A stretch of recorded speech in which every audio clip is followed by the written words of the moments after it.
who is tuned into this broadcast. I am Krishna Kumar and I'm being joined by my colleague and friend Karthik Malhotra in the studios, and we will be beginning this next 45 minutes, of which we'll be bringing you the biggest headlines from the world of business, economy and finance. But we begin, as always, with the stock markets. The Sensex and the Nifty have been on a roll over the course of the last week or so. In fact, 4 consecutive gains, trading sessions of gains for Sensex. Nifty 6 consecutive trading sessions. So markets are on a roller coaster right to the top. However, as far as Wednesday morning is concerned, both the Sensex and the Nifty opening flat, and the star stocks HDFC Bank, in fact, shedding 2% or down by 2% in trade after all the rallying over the course of the last few trading sessions. Karthik, talk to us. A bit of a different day as far as Sensex and Nifty is concerned. Instead of a gap up opening, we've seen a flat opening for the Sensex and Nifty this morning. That's right. Second day in a row, in fact, Krishna. Good morning to you too. Yeah. We've seen a flat open. In fact, yesterday the Sensex closed at 65,479. Yes. It opened almost flattish, just 4 points up. Right now, as you're seeing, some of the gains yesterday have been pared, and we're looking at a decline of about 0.1% on the Sensex. All right. 64 points down at 65,414. The Nifty is also down in almost similar measure. Nifty is down about 0.7%, down about 15 points or so, at still holding very well above the 19,370 levels, right. 19,378 right now. The stocks which are in action today, like you said, HDFC Bank has shed a little bit of its value that it had gained with the announcement of the merger of HDFC and HDFC Bank. So I think all the profit booking that had to be done there has been done, squared off. Well, already begun, huh? Already begun. And yeah, I think on the back of the IDFC Capital, IDFC First merger as well, IDFC, that stock is doing well. In fact, it is at an all-time high right now, trading at about 115.85. Other stocks which are at their 52-week highs include Motherson Sumi, and rightly so. Look at the action in the auto space. Right. Every day there are new car launches, bike launches, announcements happening in the auto sector. Record sales number. So Motherson Sumi is right now trading at its 52-week high as well. Right, Motherson Sumi, an auto component manufacturer. Clearly, the demand for passenger vehicles and cars are showing up in the stock of the auto component manufacturer, one of the biggest ones in India, called Motherson Sumi. Motherson Sumi stock doing well. IDFC First stock doing well. However, HDFC Bank stock, after a great opening since the merger, paring some of its gains down by about 2%. But bear in mind, this is the first hour of trade we're talking about, Karthik. Well, a long day to go, long trading session to go. These are the first trades. Incidentally, so HDFC Life has picked up, Krishna. As you're speaking, HDFC Life is among the top 5 gainers today. We are looking at a 3% gain D-on-D between yesterday and today. HDFC Life at 666, and IDFC is also now up about 3.69% at 115. Right, IDFC doing well, HDFC Life doing well. So that's the trade as far as this morning is concerned. We will be keeping our eyes on it, and we will be keeping our eyes on the trading session for the day and bringing you how it ended this evening at 4 p.m. So make sure you join us for Business Plus at 4 p.m. This evening, as every evening here on News 9 Live. But for now, here this morning, it's time to move on away from the markets to the big stories that we're tracking this morning from the world of business, economy and finance. And we begin with the output cut, the crude oil output cut that Russia has announced. Bear in mind, India has been the top customer for Russian oil ever since the Russia-Ukraine war began. And Russia, to make sure, already Russia is selling crude oil at a discounted price to India and China as well. And now Russia wants to maintain the prices of its crude oil barrels, and hence it has announced a 500,000 barrels per day output cut 500,000 barrels per day lesser is the amount of Russian crude oil that will be put out. And bear in mind, this comes on the back of Saudi Arabia announcing a 1 million barrels per day output cut to keep prices steady. But bear in mind, all of this output cut will affect India because at this point in time, India is the biggest consumer, biggest customer for Russian oil along with China. Talk to us, Karthik. How do you see the situation panning out going forward? So, Krishna, I believe we were too bullish and too optimistic on Russian oil prices, saying stable for us for the long term. And there were doubts on that momentum to continue, specifically because not just Saudi Arabia, the entire OPEC plus region had announced significant cuts, $1 million barrels per day cut in its oil production and not just oil exports. So the idea there was that because of two major oil guzzlers, China and India, wanting to import from Russia instead of the OPEC bloc. Not that we completely discontinued importing from the Gulf, but because we preferred Russia over the OPEC plus bloc as our oil import preference, we, the folks there realized that that prices eventually will have to be stabilized. Now, how do prices stabilize? Prices for them will stabilize if the demand and supply equilibrium is met at an optimum price value for the oil exporters. Correct. And that was not the case because our purchases had declined from that block significantly because we were banking too much on Russian oil.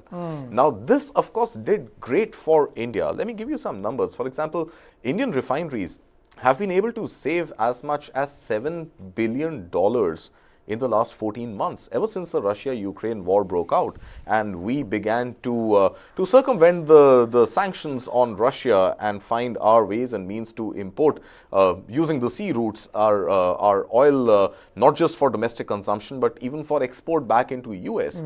Overall, in this trade on oil, Indian refineries were able to save up to $7 billion.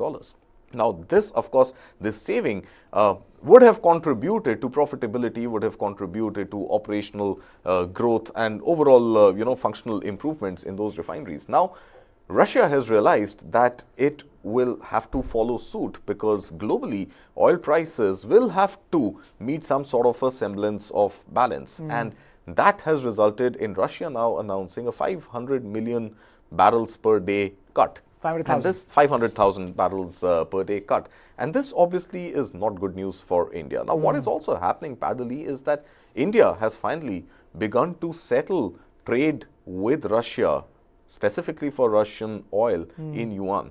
Instead of dollars, which are of no value, they are physical paper sheets for Russia because of the sanctions. But we are not settling, we haven't yet been able to impress upon settling these trade bills in the Indian rupee. Right. And we keep talking about de-dollarization and we keep talking about strengthening the Indian rupee, making it more accepted across the world for global trade. That hasn't really happened, despite India being the largest importer of Russian oil. So we have started settling those trade bills in yuan, which is great for China, not so much for India. So overall, with OPEC cutting oil production, now Russia following suit, cutting oil production, both blocks which are real repositories of oil wanting to stabilize prices in their favor is not going to be good news for India. So, to put it simply, to put it mildly, the days of cheap oil are over. Pretty because, like the prices at which we bought oil, crude oil over the last 14 months, because of all the geopolitical tensions surrounding oil with the Russia-Ukraine war, Russia wants to badly sell oil because the entire world has put sanctions on it. So Russia is willing to give it at a discounted price, and to make sure at least it gets off its stockpiles, so to speak, with the entire world. Right. That's so right. that price at which we bought is not going to stay anymore. Is not going to stay anymore, which basically means the fundamental raw material for the oil, all the oil that we use, petrol, diesel, or the raw material for crude oil, those prices are going to go up. We'll have to wait and watch how it affects you and me. But that might not really happen immediately. Remember, we are in a run-up to general elections. Inflation is something that we are already battling tooth and nail.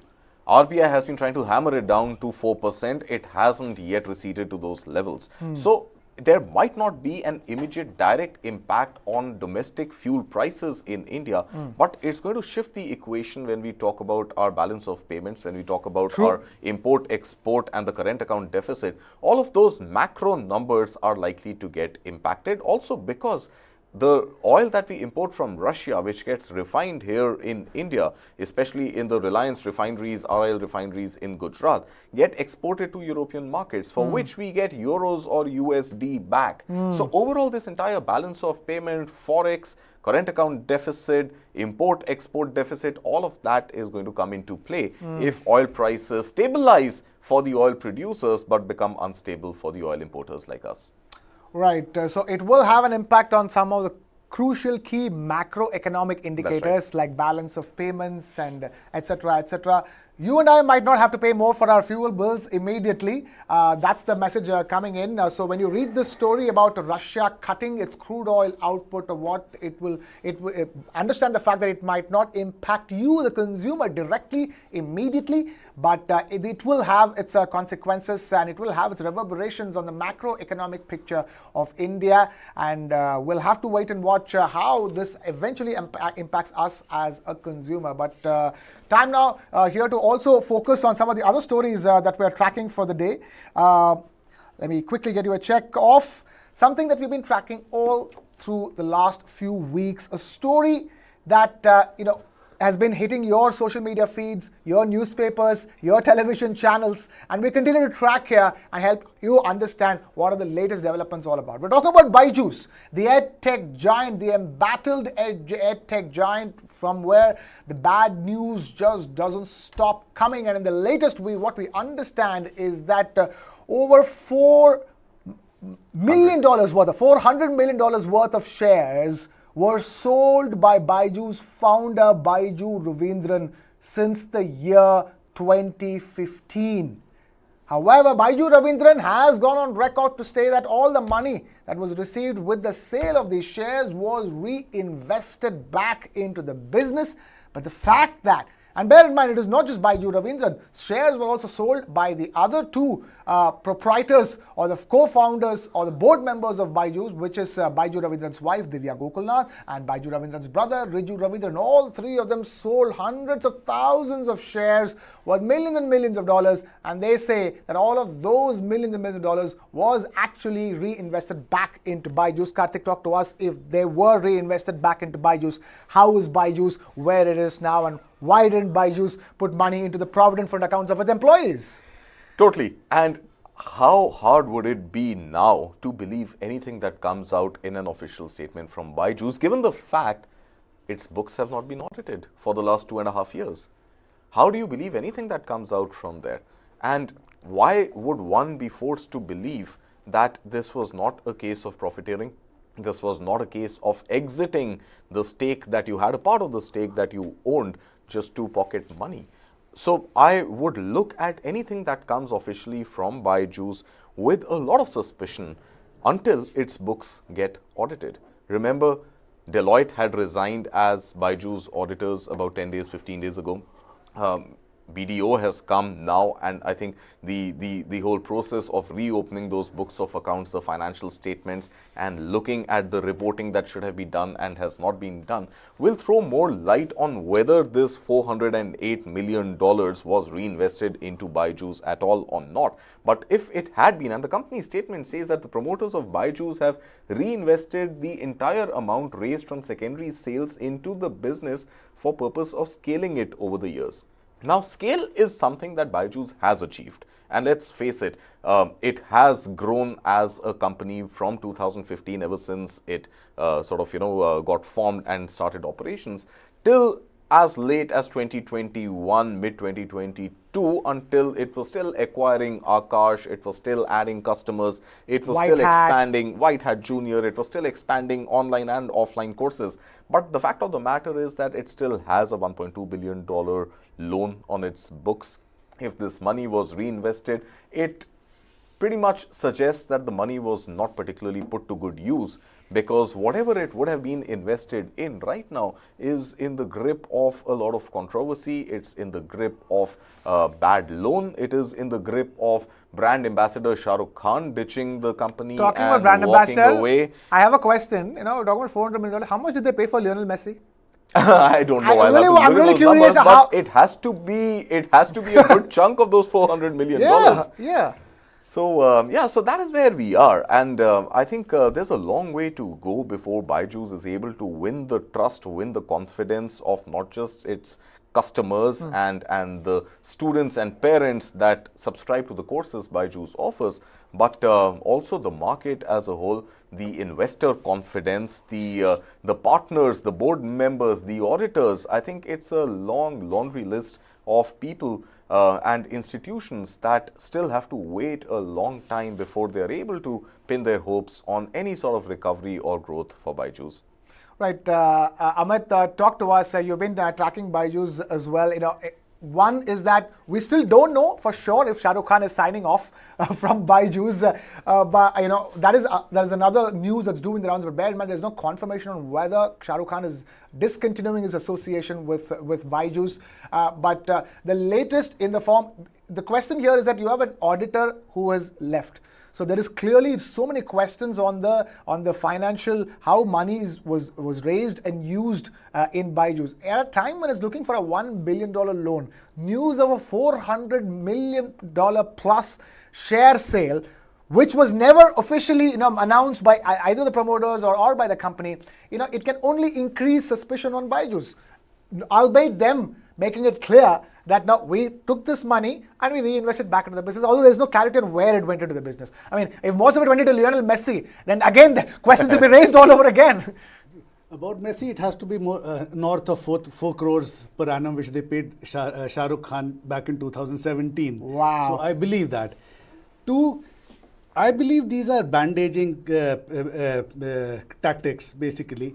Till the time the audits are done, as Karthik mentioned, you cannot believe anything anybody says. These people can say anything because their books and they've not been audited. Deloitte accused them for not getting these audited since 2021. So financial year 2021, financial year 2022, and now financial year 2023-24, which we are in. So it is 3 years that their books have to be audited. All this time, all the money, where it went, the situation will be clear after this new auditor actually releases the audits. And that's a huge part of the Byju's. 18 months. They submitted their first audited statements of a particular financial year 18 months after that financial year was over. And despite that, Deloitte had raised concerns. There were certain corrections required in those financial statements that never came for a good 2.5 years. So FY22, FY23 books have not even been submitted for auditing, and we are already in FY24, and the corrections sought for FY21 have not yet been made. So I don't know what corporate governance we are talking about here. And how can we believe them that they reinvested the money? Them. And now there's this whole new debate, Krishna, which I am not completely in agreement with, but because it's out there, and even more respected startup folks like Nitin Kamath of Zerodha have come out in support, so to speak, soft support of Byju Ravindran, stating that the responsibility of corporate governance and the responsibility of audits and the misgivings in an organization, in a startup, should not be the responsibility of the promoters, founders alone. And even the whole VC ecosystem needs to take that responsibility, take that accountability. But I beg to completely disagree there. Whose company is it? There's a difference between the promoter, the founder, the CEO, and those who are operationally responsible for running the company, and an investor who has just parked money for, at the end of the day, profiting out of the increased valuation of that company. You've given cash to a company, you've invested, you have taken a stake in that company in the hope that the managers of that company will make the company grow, and you will be able to walk out with handsome profits. It's pretty much like people like us, the retail investors, invest in a stock of a listed company, hoping that the stock goes up. How's it any different? We are investors in that listed company. We're not responsible if the company is mismanaged. Exactly. Our money is getting deployed for growth. Our money is getting deployed for greater profitability, scale, etc. At the end of the day, we are not responsible for running that company. The managers are responsible for running the company. Absolutely. And exactly the view. There are two views. We spoke to, Karthik knows, we spoke to Mr. Sanjeev Bikhchandani a few days back. He's of the opinion that the buck stops with the promoters because they are in the boardrooms. The venture capitalists and all that, they put the money, they put their backing, but they are not the ones who are in the boardrooms making the decisions. So there are two views on that. Like Zerodha said, the total responsibility does not rest with them. Another section believes that it does rest with them. Yeah, as usual, I find logic in both the arguments. One is that I have my concerns on the VC ecosystem per se, because there's a lot of ambition over there. There's a lot of ambition to make a lot of money and make a lot of headlines too, so to speak. In terms of backing the next big idea in a market like India. If it takes off in a 1.4 billion strong market, anything can happen. So there is a lot of hyping up, and fact that Indians are good at adapting to technology, adopting technology, and adapting to technology, good English skills. All of these are great macro factors and good. We've been knowing this for many decades. But there is a problem in the VC ecosystem if you see the rate of startup failure in India, Karthik. So, Krishna, my point again comes down to the fact that the VC is there to provide you growth capital.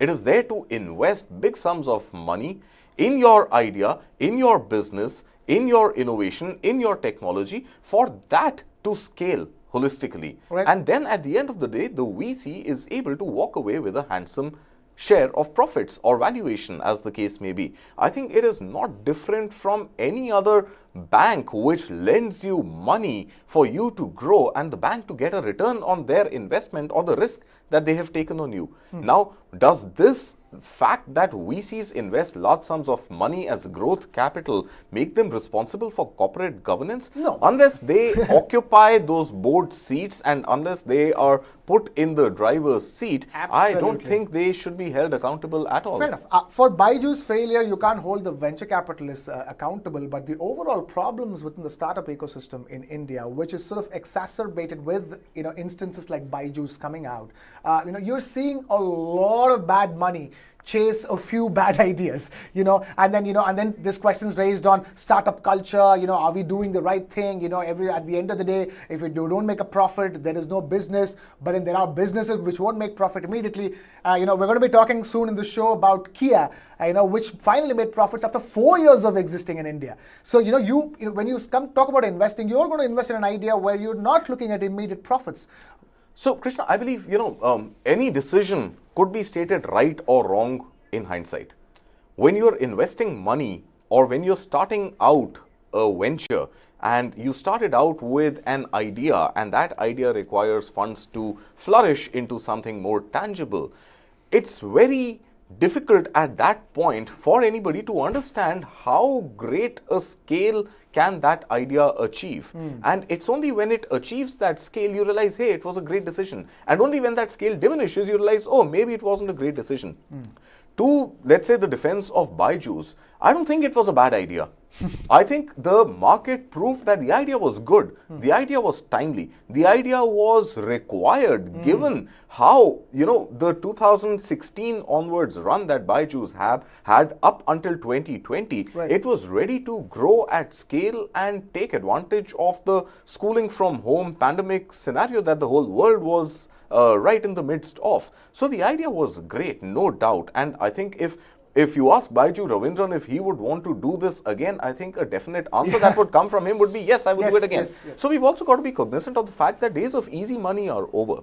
Right. You don't have a very vibrant startup investment ecosystem right now because of whatever has happened in the world. Whether you talk about the Russia-Ukraine war, whether you talk about China's zero COVID policy, whether you talk about inflation in the US on account of these two and the Fed trying to increase rates to hammer down inflation, investors are finding safer haven investing in US Treasury as opposed to riskier startup business because the US Fed has never defaulted.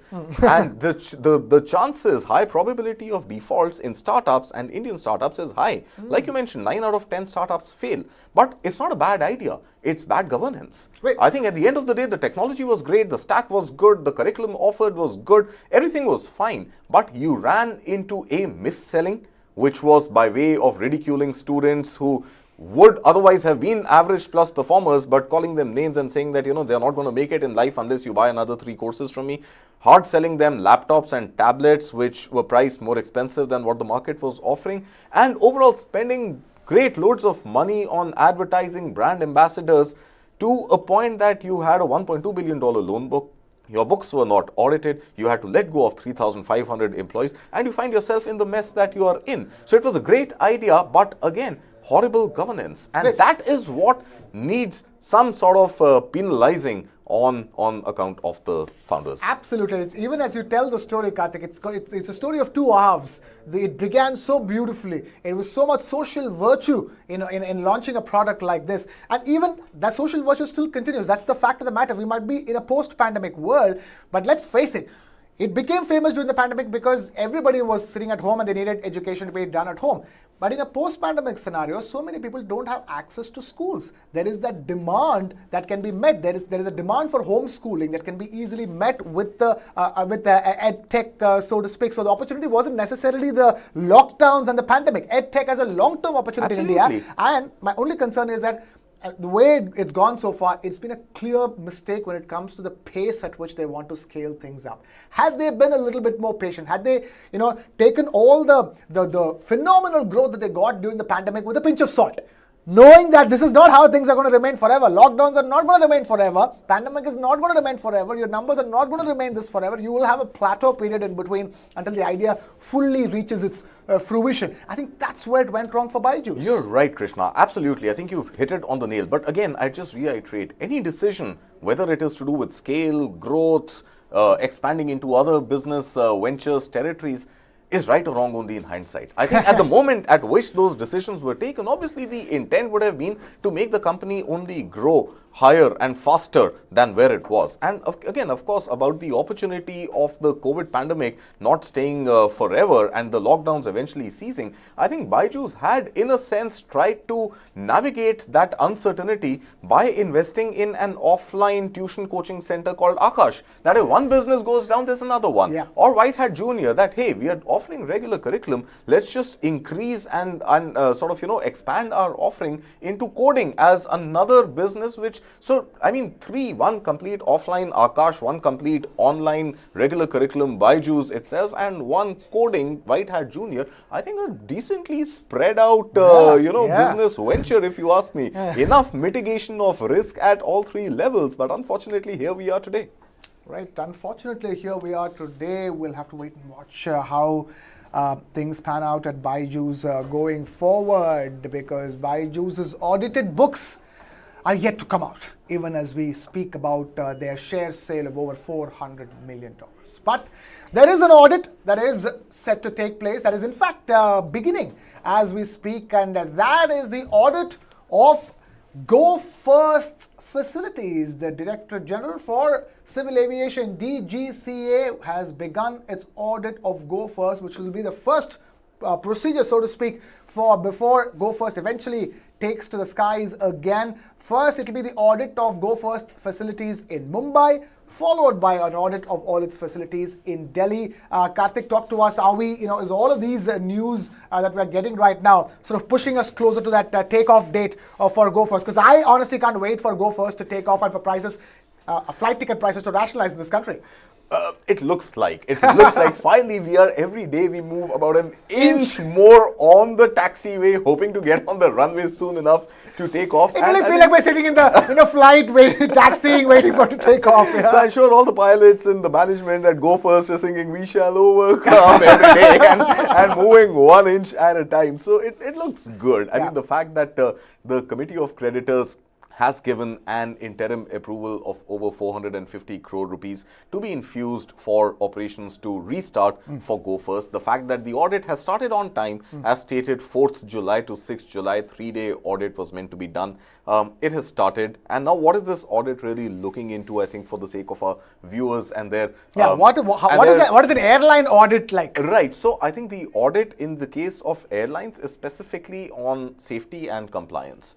So are your aircraft which have not flown well maintained? Are the engines in the serviceable engines, of course, not the Pratt & Whitney grounded engines, the engines that you have on board the 26 odd airplanes which are fly worthy right now, are they in a condition to fly? And are the engines, are the instruments, is everything pretty much in order for those aircraft to be able to take to the skies without compromising on safety? And the second, of course, is compliance, the licenses of the pilots, overall the crew, availability of crew, the hygiene standards of the food that would could be served in the aircraft, etc. So overall, from the safety and compliance standpoint, I think DGCA will have to audit all aircraft and all stations that Go First operates from, and only then I think the Air Operator's Certificate, called the AOC, is going to be reissued to Go First, which, as we all know, grounded its flights on the 3rd of May. And as we speak, despite this audit, flights continue to stand cancelled till 10th of July. Okay. So hopefully soon thereafter we should be in a better position if the audit goes well, if the Committee of Creditors does eventually release the 450 crore rupees, and Go First is able to satisfy DGCA that its 26 aircraft can fly 150 flights a day, which has been given by the resolution professional in the revival plan. So we are in the month of July, at least till the 10th of this month. We're not looking at anything happening. Nothing is moving. We're going to be on the taxiway still, absolutely still, not even moving on the taxiway. Now the question is, after the 10th of July, will it be pushed taxi towards the runway or pushed back into the hangar? I think we're all hoping for the former. Because there are no guarantees on this front. What we are telling you is that there are indicators, there are processes that are happening that can push Go First's takeoff date closer and closer. 450 crore rupees worth of funding that have been approved. The Committee of Creditors have approved 26 aircraft as part of its fleet that will be running 150 flights per day.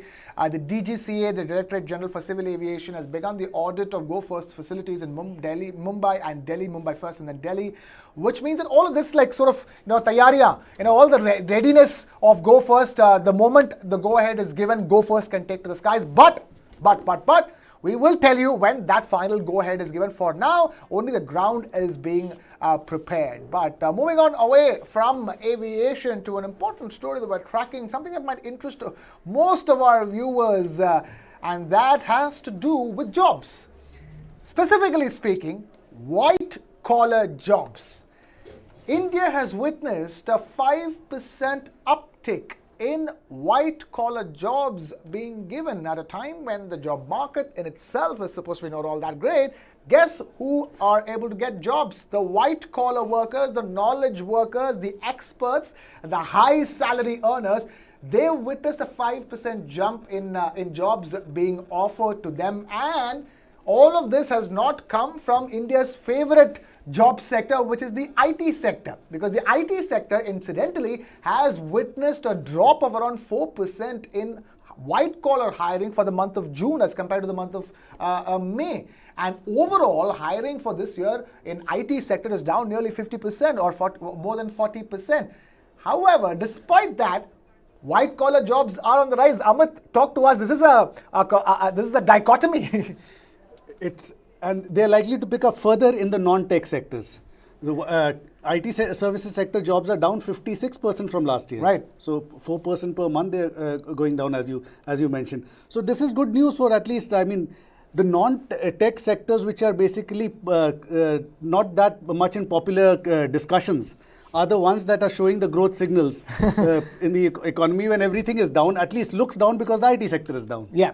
And that is one of the big growth sectors of India. Right. So to that extent, it's good news that the other sectors are coming up. Yeah, it's good news that the other sector are coming up, but Karthik, more than 50% down in IT sector hiring. This is not really great, is it, for the overall job market? Yeah, I agree. I think, we've got to realize that in India, despite whatever's said and done, the career options for individuals passing out of school are still pretty much the same as they were when you and I were passing out of school, right? I think technology. Technology. You are gunning to get an engineering degree, and an engineering degree more often than not results in computer science, IT as a specialization, which again more often than not lands you up in an IT sector job. And if IT sector is down, I think it pretty much reflects the health of urban India, and it reflects the health of the satellite cities, which aid the growth of employment in white-collar jobs per se. So when you look at, let's say, a Bangalore, a Hyderabad, Chennai, Gurgaon, Mumbai, I think IT is something which universally across the satellite cities and cosmopolitan cities, metro cities, becomes a core source of employment. After agriculture, it has to be IT, which is the largest employer in this country. Right. And if IT numbers are down, then I think a very small 5% jump in other white-collar jobs is not something I would personally read too much into, because this could also be a 5% jump on the back of, in any case, a low base the previous year. Right. So my assumption here would be, and I'd have to read that report in detail to understand if this assumption and hypothesis is correct or not, but I feel this could be some sort of a very small letter K-shaped recovery in other jobs, which comes on the back of a low base because of the job cuts that happened in the COVID, post-COVID era. But also, you're talking about white-collar talent, Karthik, and as far as the job market is concerned, we've been speaking to people from Team Lease, we've been speaking to HR experts across the board, and they're all saying the same thing. The market is still there for talent, for people who are willing to reskill themselves, upskill themselves. If you just say that, I have this degree and I have this work X, I know how to do this, just find me another job to do the same thing, that's not going to happen, right? And in terms of white-collar talent, you're talking about people who are, moving on to newer skill sets, newer arenas, willing to be adaptable, changeable, to keep up with their white-dollar paychecks. So Totally. But again, I feel, the rate of change and faster change happens at a much faster clip in IT as compared to any other sector again. True. A white-collar job could entail, let's say, a banking professional, could entail, let's say, a journalist, could entail somebody with Excel sheet skills, marketing skills, finance skills, right? These all constitute white-collar jobs. But these jobs, to my mind, don't evolve as quickly as jobs in the IT sector again. Look at what is happening with artificial intelligence. Look at what is happening with 3D printing. Look at what is happening with Internet of Things. Look at what is happening in the IT space overall. Every day you hear of a new technology. Every day you hear of a new type of work or a new format of doing the same work. I mean, I remember there was a time when there used to be something called a scrub master in IT spaces, which was pretty much a PMO, a project management office. The project manager eventually took the title of a scrum manager from the game of rugby and pretty much did the same job except on different tools. So the tools that get evolved for the IT space, for them to do business, look at Slack, look at Scrum Master, look at any of these technologies, software as a service, it just enables more agility in the IT space as compared to any other industry. I think an Excel has been an Excel forever since we started using MS Office. A PowerPoint has been a PowerPoint. It's rows and columns. Right, a PowerPoint is one slide, second slide, third slide. So I don't think too much has changed when it comes to jobs around marketing, around finance. Right. And a lot has changed with jobs around technology. Right. And if we are looking at trying to celebrate this 5% jump, compare it to the 8-9% overall levels of unemployment in the country, I think this 5% jump is primarily PR and nothing beyond that. Well. And you're talking about white-collar jobs, and Karthik, you called our jobs in journalism, TV journalism especially, white-collar jobs. I make it a point to wear blue-collared shirts every day to prove to the world, unlike you, Krishna, that TV journalism is pretty much blue-collared. Right. Amit gives me company on that. Amit and you have nice blue collars, but I have a white Chinese collar. I don't know what that means. But anyway, the point I want to make is that the white-collar jobs in journalism are not exactly safe. You have artificial intelligence anchors already in the mix, so wonder how long you'll keep seeing me, a real human being, speak to you. Maybe you will want the artificial intelligence like that better than an actual human being speak to you. I wouldn't know. And the beauty with that is, Krishna, it's very difficult for the audience watching you right now to discern whether you are actually a real person or is this a deep fake avatar of yours. And that's a story I want to highlight to our viewers out there. The dark side of the AI boom, episode number 2. Of course, my friend Amit did episode number 1. Episode number 2 is out now on News 9 Plus. Download that app, watch it, and try and discern whether the avatar of Krishna, myself and Amit that you see here is actually us, or is this our voice being cloned, our face being replicated, our actions being mimicked, and we could all just be figments of an AI imagination. Amit, you have human intelligence on this artificial Where's intelligence. Amit? There's no Amit here. I don't see anything here. The thing with an avatar sitting in your place would be that if the audience does not like the color of your hair, it can be changed like this. I can change the color of my it's hair right like this. I'm going to don't- see that ad with if Saif they- Ali Khan. It's a if they- 5 rupee thing, man. 5 rupees is all it takes to change your hair. 15 rupees if I'm not mistaken. Have you seen that They ad want of to change- Godrej hair color? Well, I didn't They notice want that to much. change how pointed your nose is, that can be changed like this. The color of your eye like this. That cannot happen with a real person. Oh, of course it can. Check with so many people in the movie business. the They've control goes changed to the noses audience. and chins and cheeks and everything. You can look like a completely different person. It's very painful, Yes. but you can. Not like this. But no, definitely not like this. Well. We'll until artificial intelligence, AI anchors take over this show. For now, we have real human beings, including me, on the show, and we have to move on away from jobs to a couple of stories that I'm sure you'll be excited talking about. Both of them have got to do with you going out there and spending your hard-earned money on things that you absolutely love. We begin with the cars. Passenger vehicle sales in India is just going through the roof. There's just no stopping it. And one important beneficiary of that, clearly, is Kia. The South Korean company, which came to India 4 years ago, has finally turned profitable 4 years after its existence here in India. Bear in mind, Kia hit the Indian market running with its most popular product, Kia Seltos. So many of you might be owning a Kia Seltos. Kia Seltos doing well, and then came so many Kia cars, a Sonata, you can go on with it, a Sonnet. Sorry, that was a Hyundai Sonata a long time ago. The Kia Sonnet, which also was the car of choice starting last Diwali, if I remember correctly. So many Kia SUVs, which again is the name of the game as far as passenger cars in India is concerned. Passenger vehicles selling really well and mainly driven by SUV sales in India. SUVs of all shapes and sizes.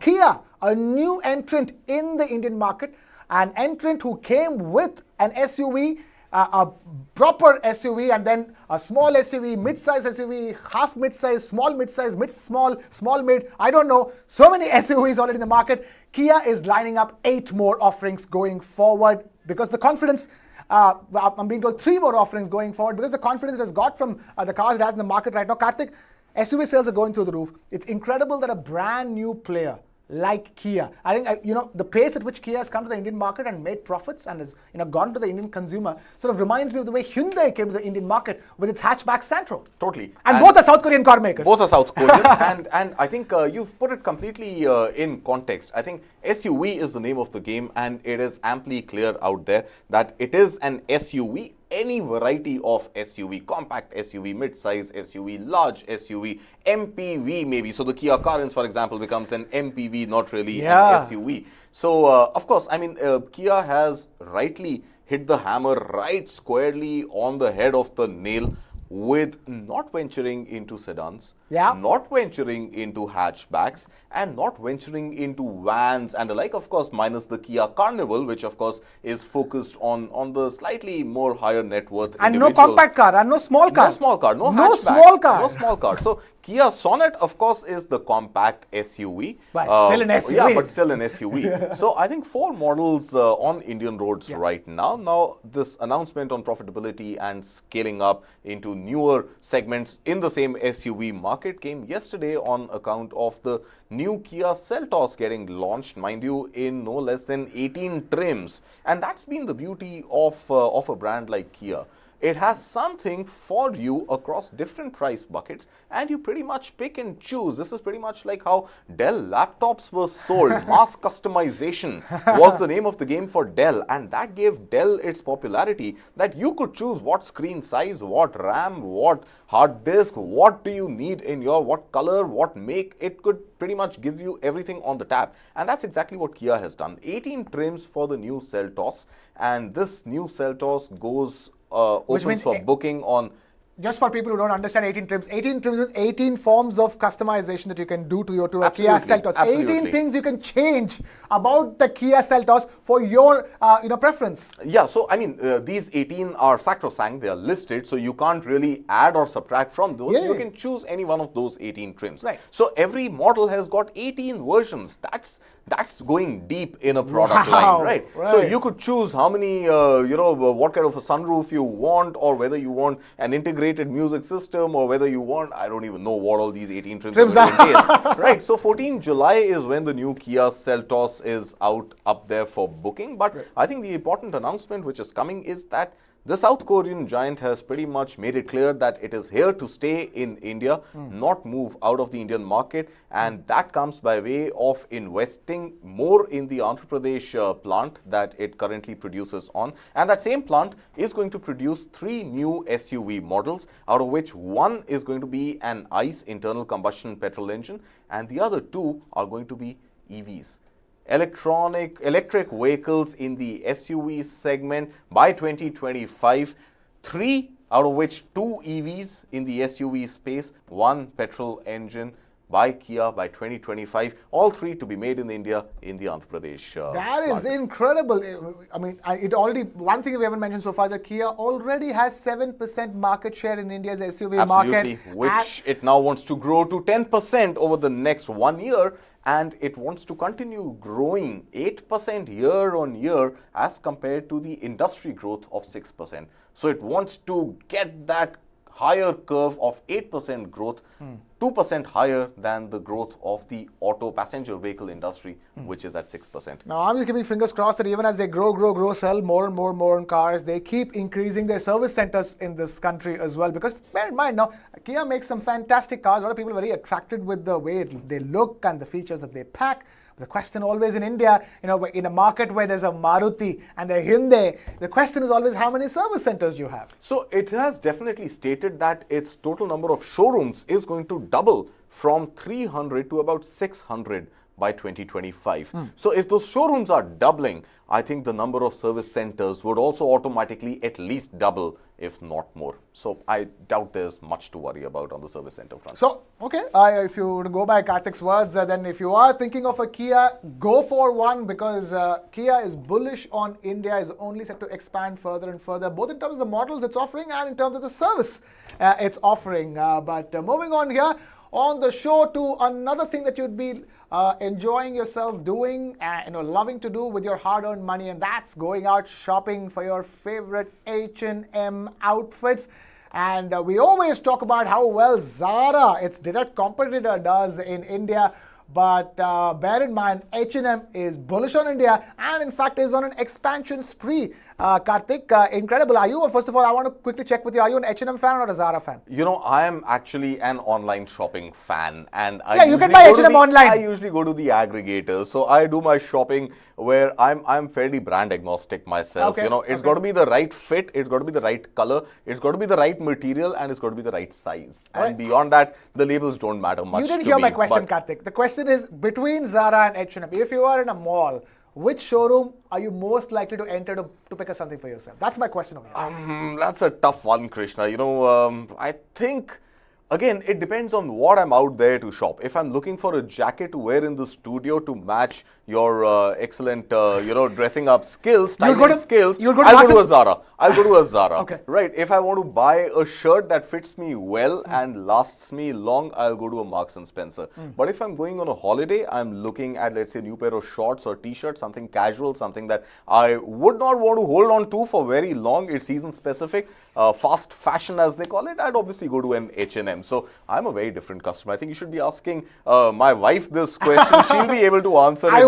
I will. The fact of the matter is that H&M is on an expansion spree in the country. Absolutely. We're talking about online buying, but they are planning to expand their offline stores, the iconic H&M stores, which have become a staple in all the big malls in the country, across the country. Totally. And I think H&M had seen the slowdown during the pandemic and after, where they were growing at, I think in the year 2021, they were able to only open one store. In the year 2022, they were able to expand only 2 further stores. But this year, already 3 new stores have been, and I'm talking about calendar year, 3 more stores have been added already. Another 6 are in the pipeline. And I think What is clear is that after the home decor section, H&M Home, that opened only last year, H&M is now going a little deeper into the tier 2 cities, and Ranchi happens to be one of them, which again my wife is going to be very excited about because she belongs to Ranchi and her parents live there. So cities like Ranchi and Patna are on the anvil, and H&M is going beyond the metros, beyond traditional big malls in these metro cities, and making its foray into these smaller towns as well. Right. One more town apart from the one that Karthik was mentioning, apart from Ranchi and Patna, an H&M store is soon to come to Mangaluru or Mangalore as well in the south. So all Mangaluru people everywhere, it's time to head back home to check out that big H&M store in Mangaluru. But with that, I'm afraid we've completely run out of time here on this edition of Business Plus. Thank you, Karthik, and thank you, Amit, for joining us this morning. Keep watching News 9 Live for all the latest from the world of business, economy, and finance. And make sure you join us this evening at 4 p.m. again for Business Plus, where we'll get you all about the day's markets and other stories that we're tracking. For now, it's a wrap up from my side. This is Krishna Kumar signing off. Keep it with News 9.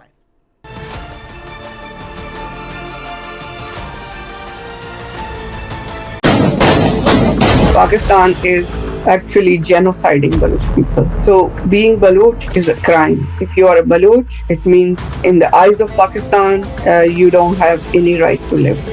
The Chinese and Pakistanis are colonizing the Baloch and exploiting their resources.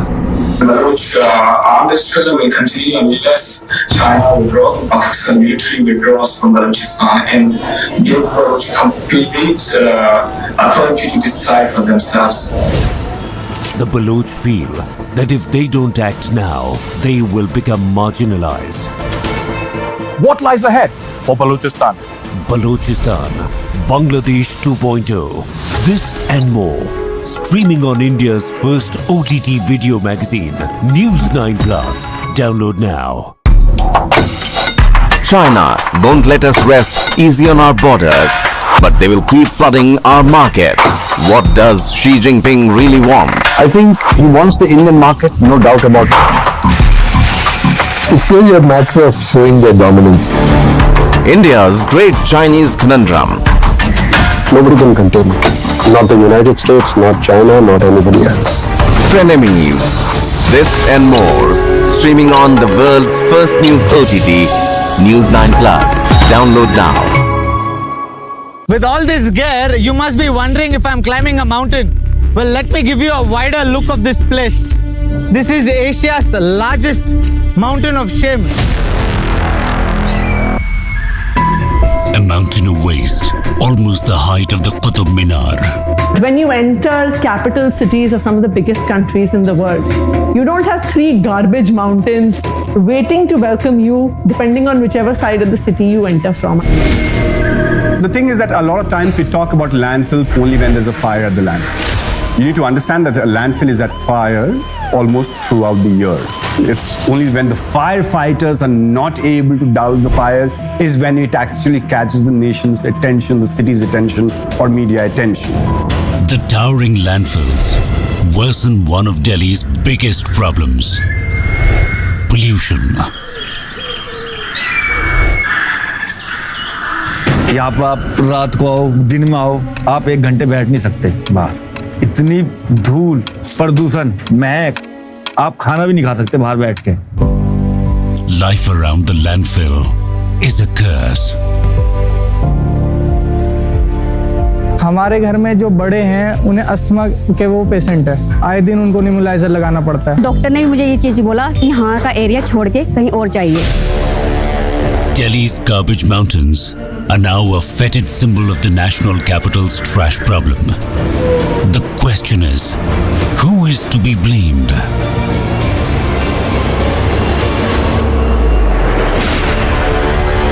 Watch Delhi's Garbage Mountains. Streaming on News 9 Plus for